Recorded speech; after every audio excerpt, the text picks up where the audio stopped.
Have you ever watched a movie that you feel like you've imagined before? Maybe in a dream or in an alternate life? Have you ever felt like your life is on autopilot and that there is no joy to be had anymore? Was there a movie you could turn to help you realize what it means to love and to be human again? Well, there is one movie that has always had this impact on me, and it had that effect recently upon rewatching it. And that special, beautiful film is... That we're really... That we're in our dreams, that guy and I... That we're in our dreams, that girl and I... We're switching places? 君の全然前世から僕は君を探し始めたよその不吉祥な笑い方をめがけてやってきたんだよ君が全部なくなってチリチリになったってもう迷わないまた一から探し始めるさむしろゼロからまた宇宙を始めてみようか The best way that I can describe Your Name, or Kimi No Na Wa, is a perfect dream put on the big screen. Everything about this movie feels so real, yet otherworldly at the same time. It strikes such a good balance with implementing real-life Japan and magical and astronomical elements that it almost makes you think that something like this could actually happen. Your Name tells the story of Taki, a young high school boy from the big city of Tokyo, and Mitsuha, a teenage girl from an outskirt town surrounding a lake called Itomori. After switching bodies frequently and experiencing each other's lives in their respective settings, one day they suddenly stop switching, and Taki comes to the realization that a comet had broken off 3 years ago and destroyed the town of Itomori, killing Mitsuha. He journeys back in time as Mitsuha in an attempt to save her and her town from the comet that had rained destruction on their town. This movie always had such a mystical and ethereal aura to it, from the warm and cozy looking sunlight shots on the city of Tokyo, representing a kind of impressionist and realistic art style, to the dimly lit sky as dusk approaches in the town of Itomori. I've been racking my mind to figure out what it is about the art and colors in this movie that give me such a sense of nostalgic familiarity and comfort.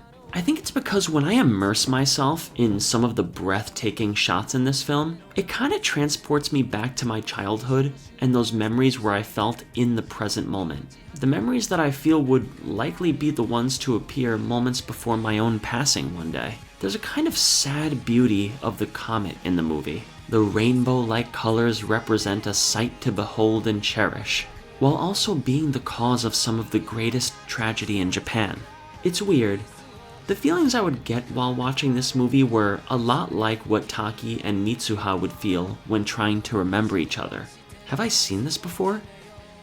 In a past life or in a dream? Why does this feel so real and believable, and make me happy cry about my life and the lives of the people in this movie?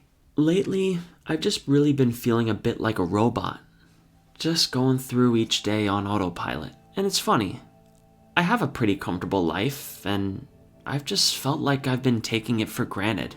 And so, once in a while, I like to watch Your Name to learn how to kind of reappreciate and love life and the people and places that I have in it. And the scene with Taki and Mitsuha on the mountaintop is always one that I think of when I need to remember how beautiful love and life is. The tears of a kind of sad happiness and joy as they see each other again and quickly vanish is one of the most sincere representations of young love that I've ever seen in a movie. But one scene that always manages to move me the most is the Kuchikamizake trip that Taki has. You know, there are times in my life where I really feel like I've become frustrated and fed up with people, even the ones that I love, and I forget how to step into their shoes and life experience. And Taki's trip in seeing Mitsuha's whole life in a kind of psychedelic and dreamlike flashback is something that sparks a kind of deep-seated compassion and empathy within my soul.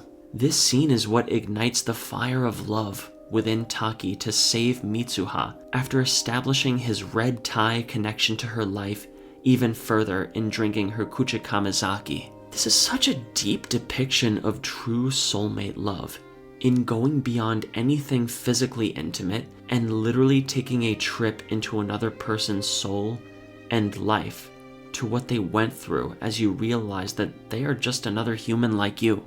Ugh.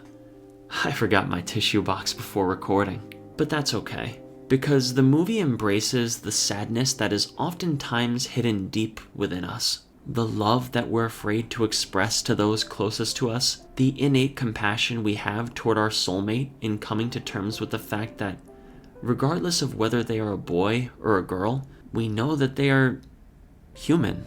And this is how Your Name always manages to take me out of the doldrums of monotonous living. It gives me permission to love fully. It allows me to take in beautiful scenery that we have on this planet and in the sky. It gives me the go-ahead to come to terms with the fact that I'm not going to be here someday. So why not make the most of life and just relax? Life has such a variety of experiences. Some of those are funny moments with mischievous friends while you devise a plan to save your town. Some of those are frustrating moments where it feels like your family isn't listening. Some of those might be moments where you're too nervous and guarded to tell the one you love that you love them. And some of those might be times when you couldn't contain the love you have for another person and went to big lengths to find them. At the end of the day, appreciate the life you have. You won't have it someday. And I would venture to tell you, choose love, and choose it fully and unapologetically. And with that, can I ask you one last question?